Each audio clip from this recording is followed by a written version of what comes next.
Hello everyone, and welcome to Captain's Video Blog. We are Wednesday, June the 15th, 2016.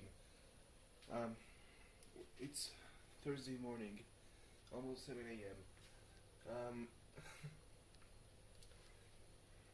God, am I tired. I fell asleep on the couch, damn it.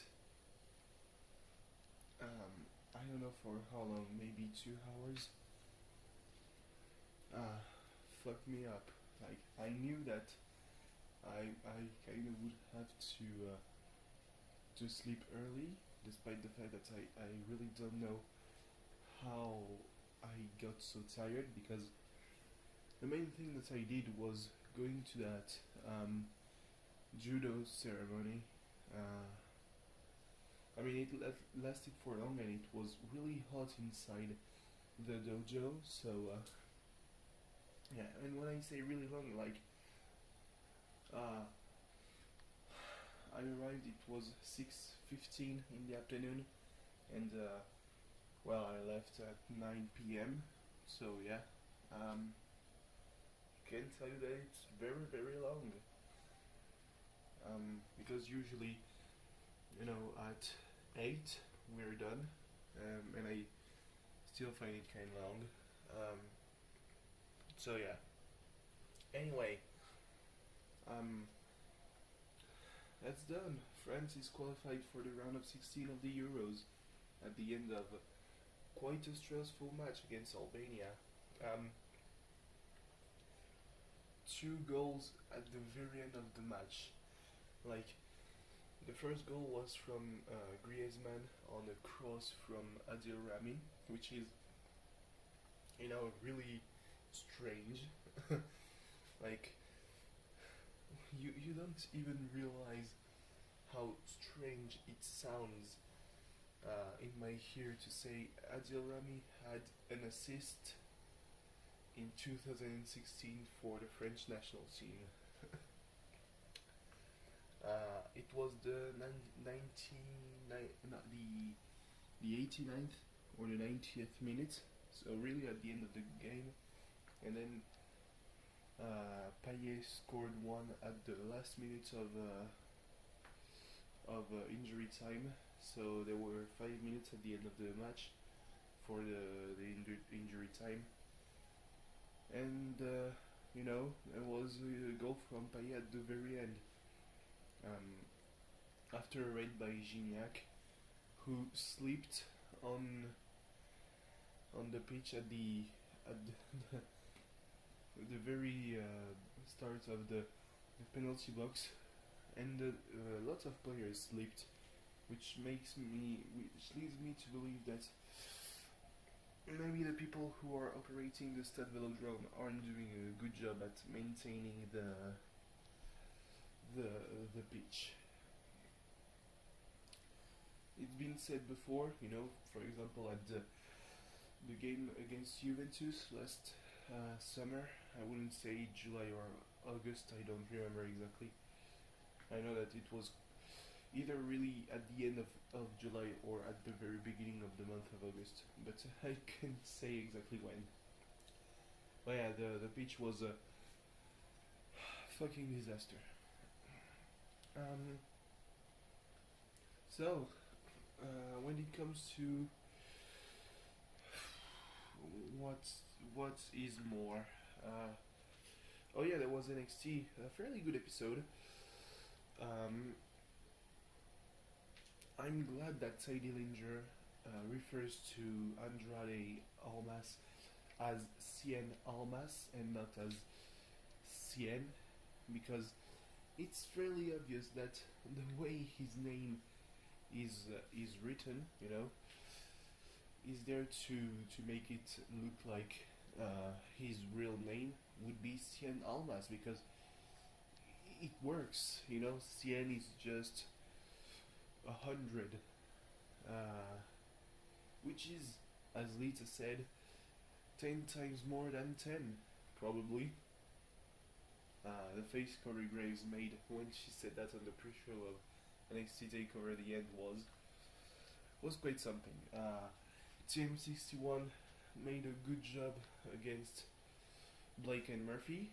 Like you can see that they are a team that have been working together for a long time. Don't really understand why Blake and Murphy would reunite just for that. But that's kind of how it goes with bookings sometimes. The authors of Pain, who are the two guys who attacked American Alpha last week, had a quick match against a tag team of jobbers. And NXT TakeOver Brooklyn 2 is gonna have Shinsuke Nakamura versus Finn Balor. So, and that's probably gonna overtake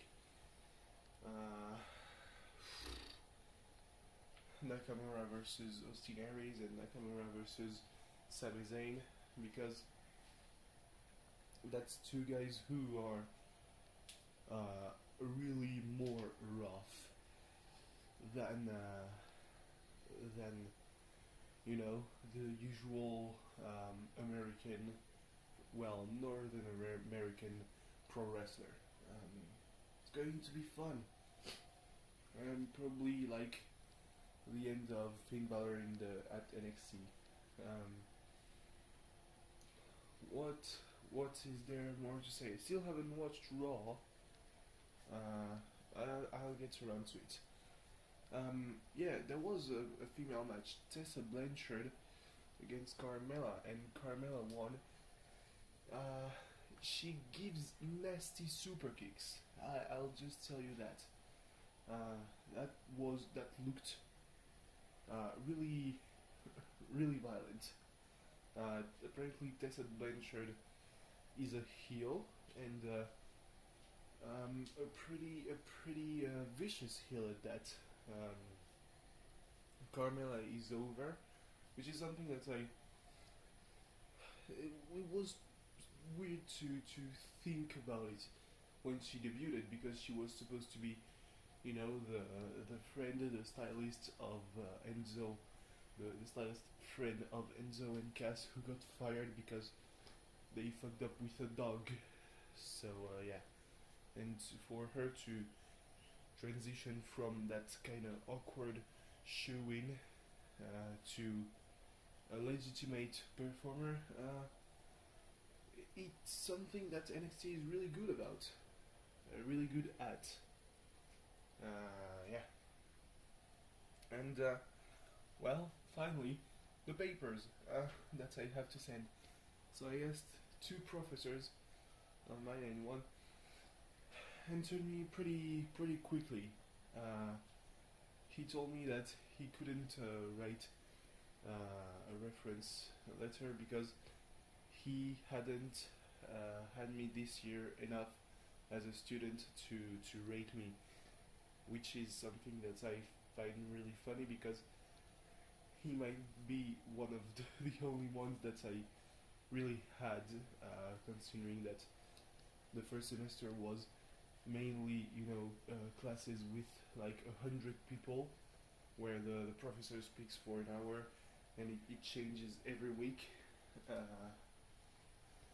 or a class with same 100 people, and the professor speaks for an hour and a half, and then you have, you know, a break, and everyone goes on the computer and nobody talks about anything.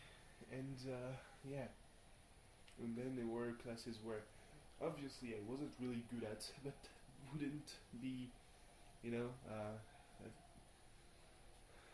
most classes I had this past semester, from September to February, were yeah, so you're gonna sit there for an hour and a half, you're gonna listen, and you're gonna write, and then, well, we'll do something else after. It's either you're working on your computer, or you're watching a video and listening to someone speak, and we'll see, and it will probably change several times during the semester, or it will be something that's kind of out of your reach, you know.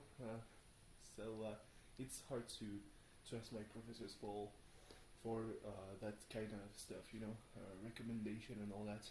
So yeah, we'll see. Anyway, thanks for watching. See you tomorrow. Bye bye.